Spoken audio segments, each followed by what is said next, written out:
Olá pessoal, tudo bem? Espero que sim.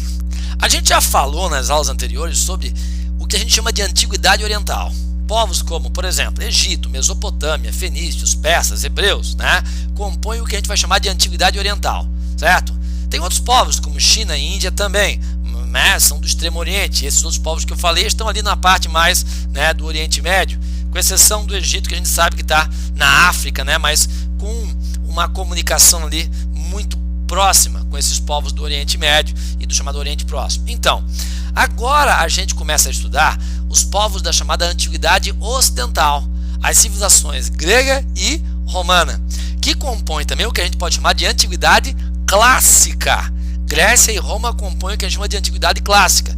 Mas o que quer dizer algo clássico?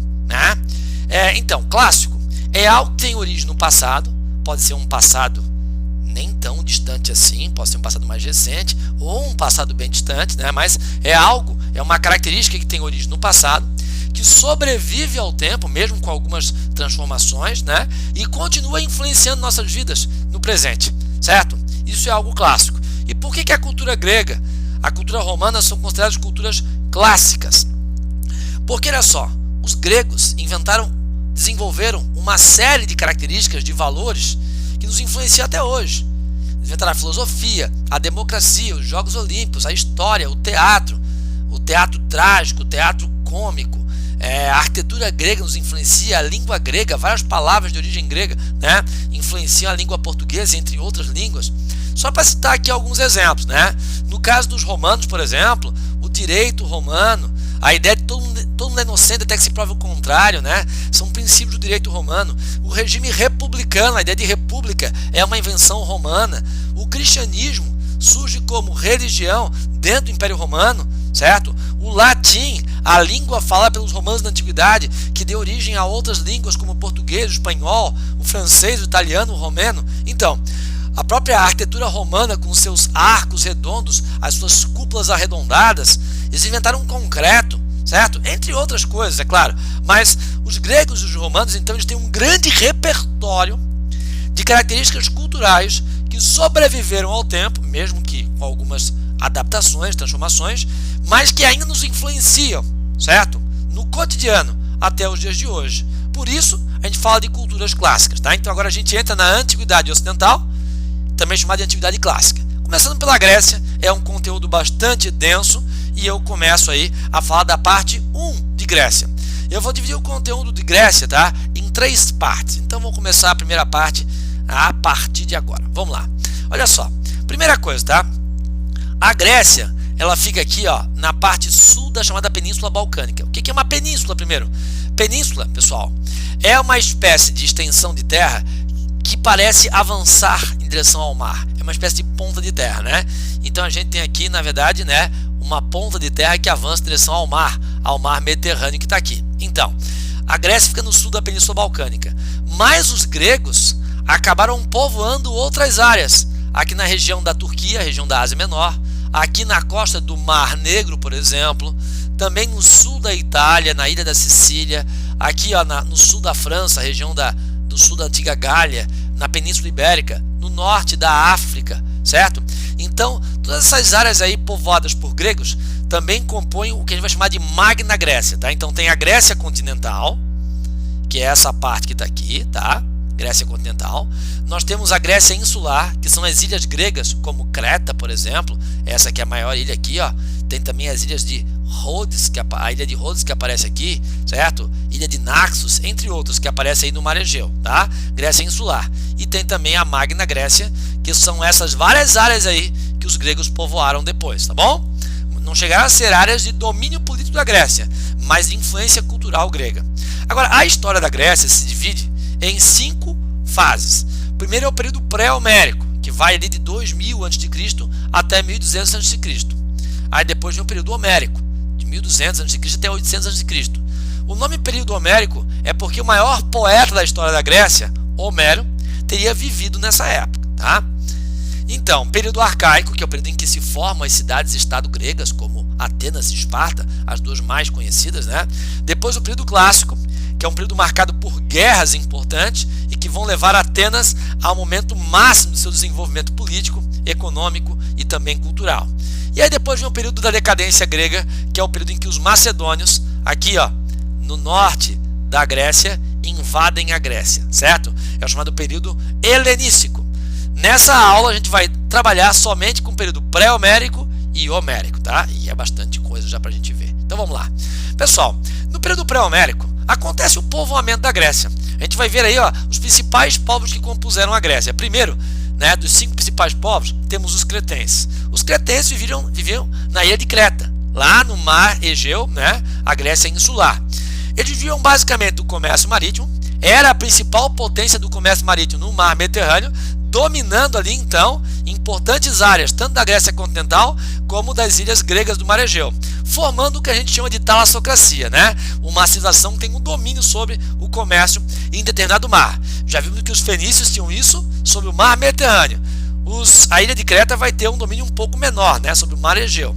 Então, a cidade de Knossos, a gente não sabe se era de fato a capital, tá, de Creta, ou se Creta tinha várias cidades independentes, cidades-estado, e Knossos era de fato a mais importante delas. A gente encontra alguns indícios do grande desenvolvimento de Knossos. Aqui a gente tem, ó, deixa eu abaixar aqui a minha imagem, aqui a gente tem as ruínas do palácio de Knossos, certo?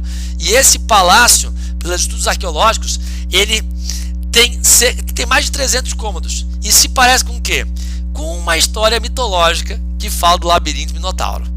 E eu vou contar um pouquinho da história para vocês aqui agora, tá? E para isso eu vou voltar um pouquinho numa outra tela aqui para vocês entenderem o que eu quero falar. Olha só. Então, o Minotauro, ele era o rei da ilha de Creta, vivia na cidade de Knossos. Ele morava num labirinto, certo? O palácio de Knossos era um labirinto. Então, e ele dominava, como Creta dominava, né, várias ilhas do mar Egeu e algumas regiões, ele dominava várias regiões, inclusive a cidade de Atenas, que está aparecendo aqui, ó, tá? Tá pequenininho, mas aparece aqui. Então, aí todo ano o Minotauro enviava navio cretense para ir cobrar tributos em Atenas e parte desse tributo era escravos. E o rei de Atenas era Egeu. Então Egeu tinha que fornecer os escravos. Até que chegou um determinado momento em que o filho de Egeu, Teseu, resolveu tramar uma revolta contra o Minotauro. Ele iria, junto com alguns outros seus colegas, todos eles militares, né, iriam como escravos, certo? E aí quando chegasse na ilha de Creta, eles iam tentar matar o Minotauro. E ele vai fazer isso. Quando ele chega na ilha de Creta, ele vai tentar matar o Minotauro. Ele vai conhecer uma moça que vai ajudá-lo, a Ariadne. A Ariadne vai contar para ele o seguinte: muita gente tenta matar o Minotauro, mas não consegue, porque se perdem no labirinto. Então, para tu não te perderes no labirinto, eu vou te entregar um novelo de lã. Então, quando fores caminhando, vai desenrolando o novelo. Se te perderes em algum ponto do labirinto, é só fazer, certo, o caminho de volta, até encontrar o caminho que dá acesso, né, ao trono do rei Minotauro. E dessa forma, então, Teseu, né, acabou encontrando o Minotauro, travou um duelo com o Minotauro, matou o Minotauro. E aí depois ele volta, feliz da vida, certo, para casa. Mas antes, eles vão parar na ilha de Naxos. A Ariadne vai com ele. E na ilha de Naxos, ele vai ser recebido por um deus chamado Dioniso, o deus do vinho. E vai oferecer muito vinho para eles brindarem esse grande feito, né? Esse momento de alegria. Mas o Teseu tinha combinado com seu pai, Egeu, de que se ele conseguisse vencer o Minotauro, ele voltaria para Atenas em navio cretense. Mas era preciso mudar as velas dos navios de pretas para brancas, para que o Egeu entendesse que ele conseguiu matar o Minotauro e que agora é o navio amigo que estava voltando para Atenas. Mas o Teseu ficou tão empolgado, né, com a vitória sobre o Minotauro e depois embriagado, né, pelo deus Dioniso na ilha de Naxos, que ele vai ficar muito empolgado para voltar a Atenas e avisar a seu pai do grande feito que acontece a história de duas coisas. Ele esquece a Ariadne, né, de Naxos, aí o deus Dioniso, interessado na Ariadne, vai ficar com ela, tá? E também esquece de trocar as velas de pretas para brancas. E aí quando o pai dele, Egeu, vê o navio chegar com aquelas velas pretas, um navio cretense, ele achava que fosse, né, o Minotauro, depois de ter matado Teseu para se vingar de Egeu. Egeu faz o quê? Se atira no mar e morre afogado. E desde então, segundo a mitologia grega, o mar vai se chamar Mar Egeu. Ah, mas o que esse mito quer dizer? Isso é mentira, certo? nem tinha lá o Minotauro. Isso é tudo mitologia. Mas a mitologia não é uma obra de ficção. Ela é uma narrativa, sim, fantasiosa, mas que tem algumas conexões com a realidade. Por exemplo, o labirinto Minotauro, que aparece nessa história mitológica, ele tem ali um indício muito fortíssimo, né?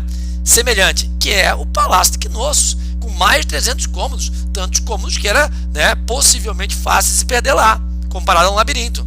A cidade de Knossos, pessoal, tinha então um grande desenvolvimento, tá, comercial. Ela dominou, sim, algumas regiões da Grécia insular e da Grécia continental, e o que prova isso, certo, é a sua grande urbanização. Nós temos ali canalização de esgoto e construção de calçadas para ordenar o fluxo de pessoas e de carros puxados, certo, por cavalos. Então isso mostra um grande processo de urbanização já intensificado por uma cidade que tinha um comércio, claro, bastante intenso, certo? Muito bem, o rei de Knossos era chamado de Minos, e na mitologia Minos é o pai Minotauro, tá? E ele era auxiliado por uma assembleia de ricos comerciantes, bem semelhante, né, às cidades-estado fenícias. A religião deles era uma religião que tinha como principal divindade uma deusa feminina, ao contrário do que a gente viu até agora, né, onde as principais divindades geralmente são masculinas. A deusa Grande Mãe, que é símbolo do quê? Da fertilidade, tanto humana, por isso ela aparece aqui, né, como uma mulher de seios fartos, de uma mulher que estava amamentando seus filhos, mas a fertilidade do solo, por isso ela aparece segurando uma cobra, né, duas cobras na verdade, que são na verdade animais rasteiros, tem a ver com a fertilidade então do solo também, tá? Isso, o fato de ter como principal divindade, certo, uma divindade feminina, é um indício justamente do papel destacado que as mulheres tinham na sociedade cretense. Nós temos mulheres, por exemplo, que ocupavam funções militares, treinavam inclusive, né, o pugilismo, certo, para a função militar, e também eram sacerdotisas, ou seja, alguns dos cargos mais importantes da sociedade cretense eram ocupados por mulheres. Ao contrário de outras sociedades, as mulheres ficavam sempre no ambiente doméstico, cuidando da casa, né? Aqui em Creta, as mulheres têm funções públicas de grande relevância, o que tem a ver talvez aí, né, com o fato da principal divindade também ser feminina. Muito bem, agora vamos lá.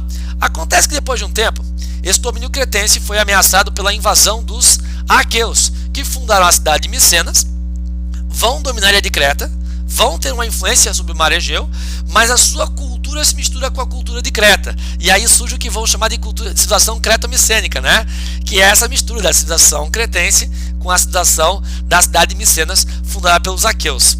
Logo depois teria acontecido a Guerra de Troia, por volta de 1300 a.C., certo? Onde a cidade de Micenas lidera uma aliança contra a cidade de Troia na entrada do Mar Negro para dominar esse importante entreposto comercial. Nós vamos ter depois a invasão dos jônios e dos eólios e, por último, a invasão dos dórios, que eram tribos militaristas nômades, promovem uma onda de saques e destruição, levando os povos das cidades gregas a deixarem as cidades, grande foco desses ataques dóricos, né? E essa população então vai para o interior, se organizar em pequenas comunidades agrícolas e que são também igualitárias.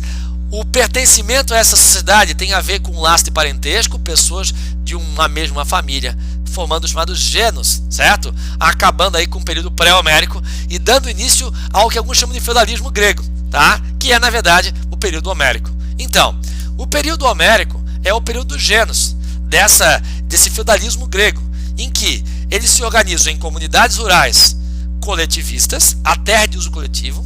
As pessoas que pertencem a um geno têm laços de parentesco, certo? Tem laços de sangue entre si. O líder é um patriarca, chamado de pater. Nós vamos ter aí um momento em que os dórios, depois de mais de 300 anos de invasões, de saques de destruição, vão se fixar no sul da Grécia, onde vão fundar depois a cidade de Esparta. Depois que eles se fixam no sul da Grécia, o índice de mortalidade cai muito na Grécia. A população aumenta nos genos, e aí nós vamos ter guerras entre os genos. Essas guerras vão provocar a chamada segunda diáspora. A primeira diáspora é quando ocorrem as invasões dóricas e o povo deixa as cidades e vai para o campo. E a segunda diáspora é quando acontece esse crescimento demográfico, acontecem as guerras entre os genos e muita gente sai da Grécia e vai povoar outras regiões, como o Egito, a Península Itálica, a Península Ibérica, entre outras regiões, certo? Muito bem, é o momento então em que genos entram em guerra contra genos, formam agrupamentos maiores até dar origem às cidades-estado gregas, as polis gregas. Aí, quando isso acontece, deixamos o período homérico e entramos no período arcaico. Mas aí o período arcaico, quando a gente fala das cidades-estado, é para um próximo conteúdo, uma próxima aula. É importante lembrar que o período homérico tem a ver com o quê? Com o poeta Homero, a quem se atribui a autoria de dois importantes poemas épicos. Poema épico é uma poesia, geralmente volumosa, extensa, e que trata do quê? De aventuras heróicas.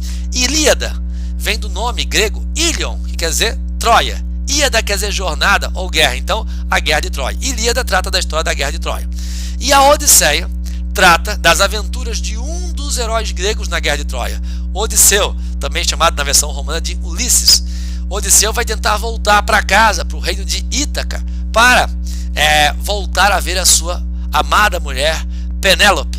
Só que ele vai ter que enfrentar grandes aventuras, grandes obstáculos nessa tentativa de voltar para casa. E essa grande aventura de Odisseu é chamada de Odisseia. Homero teria escrito isso no período conhecido como período homérico, que é o período ali do feudalismo grego. Tá bom? E é isso, pessoal.